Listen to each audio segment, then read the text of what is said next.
Assalamu alaikum hurmatli YouTube görүүчүлөр. Assalamu alaikum Kadamjay жаңылыктар YouTube kanalы катталуучулары.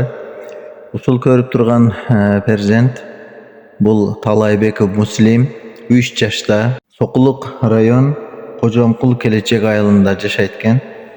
Талайбек уулу Нуржигит жана Мирбекова Сайкалдын 3-чү баласы. Көрүп турганыңыздардай бул бала ДЦП оорусу менен күрөшүп келет. Эгер сиздердин мүмкүнчүлүгүңүздөр болсо, ушул балабыздын реабилитациясына, массажына жана ошол каражаттарына кол кабыш кылып жардам беришиңиздерди өтө суранып кетет элек.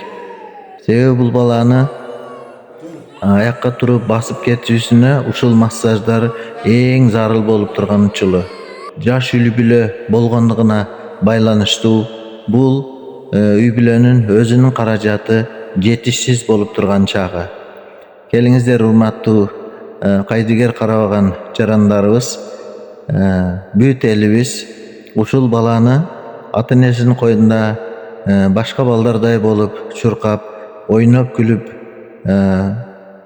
жакшы болуп кетишине баардыгыбыз өз салымыбызды кошойлу.